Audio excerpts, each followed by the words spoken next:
ओम पितृभ्यो नमः। मार्कंडेय पुराण में स्पष्ट वर्णन है कि 4 प्रकार की श्रेणियों के लिए ब्रह्मा जी ने 4 लोकों का निर्माण किया।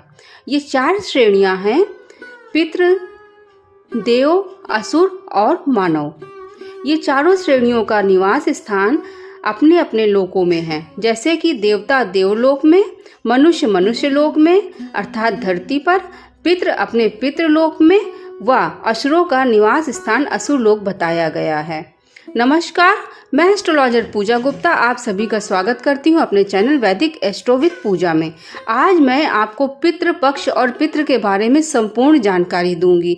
पितृ कौन है, पितृलोक कहाँ पर है, पितरों की प्रसन्नता हेतु पितृपक्ष में क्या विधान करना चाहिए और 2024 में पितृपक्ष कब है, ये संपूर्ण जानकारी मैं आपको एक ही वीडियो में दूंगी। ये वीडियो थोड़ा लंबा हो जाएगा, लंबे समय के लिए हो जाएगा, कृपया आप इसे सुनें।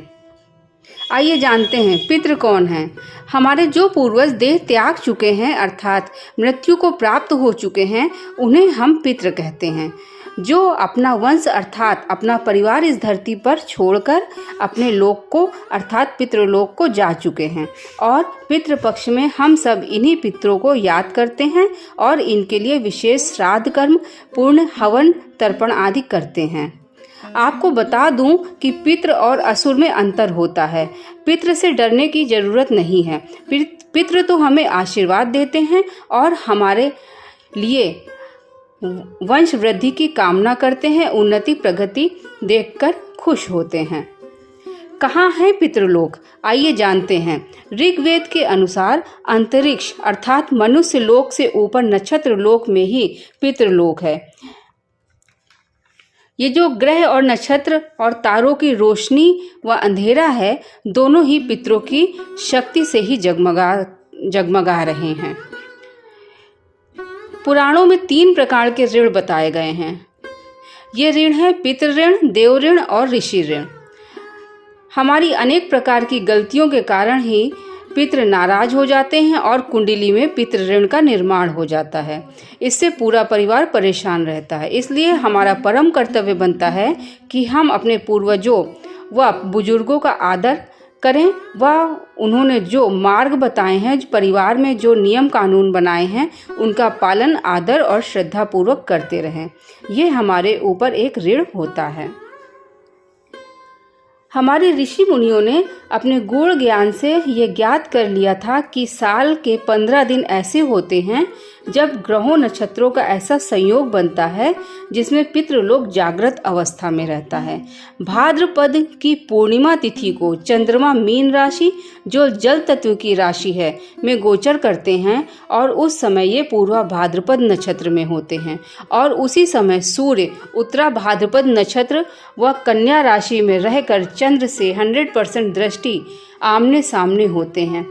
ये सूर्य और चंद्र के गोचर से एक विशेष प्रकार का संयोग ब्रह्मांड में बनता है जो पितृलोक को जागृत करता है। इसी विशेष समय की महत्ता को समझाते हुए हमारे ऋषि मुनियों ने विशेष प्रकार के कर्मकांड, दान, हवन आदि देकर पितरों की सेवा करने के लिए, उन्हें खुशी प्रदान करने के लिए नियम व मान्यताएं बनाई, और इन्हीं 15 दिनों में पितृपक्ष का नाम दे दिया गया है।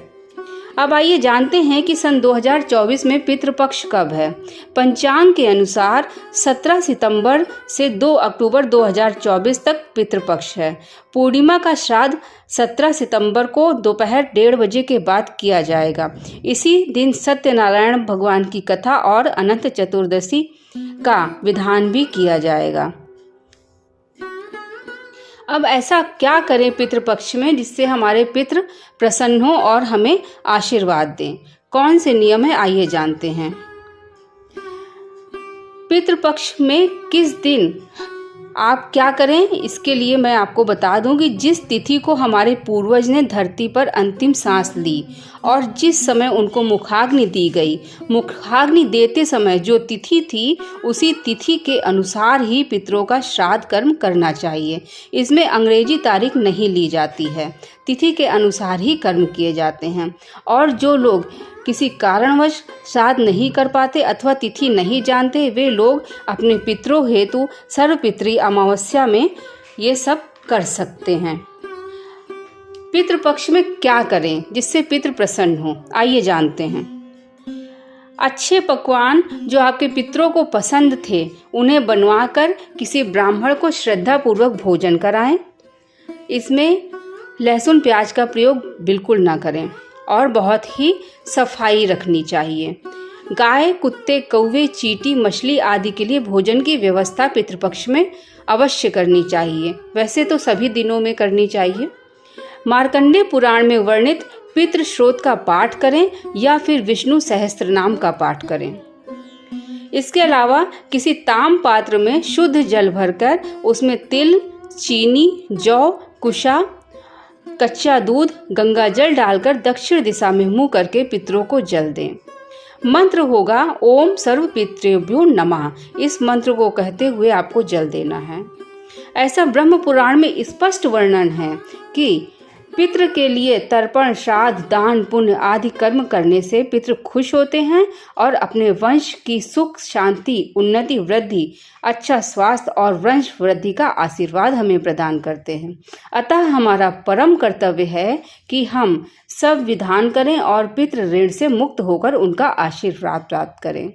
मेरे अगले वीडियो में आपको पितृपक्ष की तिथिवार जानकारी प्राप्त हो सकती है, उसे अवश्य देखें। पितृ हम खुश हों, हमें आशीर्वाद दें, हमारे जीवन में तरक्की हो। इन्हीं मंगल कामनाओं के साथ मैं एस्ट्रोलॉजर पूजा गुप्ता अपनी वाणी को विराम देती हूँ। अगर आपको यह जानकारी अच्छी लगी हो तो मेरे चैनल वैदिक एस्ट्रो विद पूजा को लाइक, सब्सक्राइब एंड शेयर करें, फॉलो करें। फेसबुक पेज वैदिक एस्ट्रो विद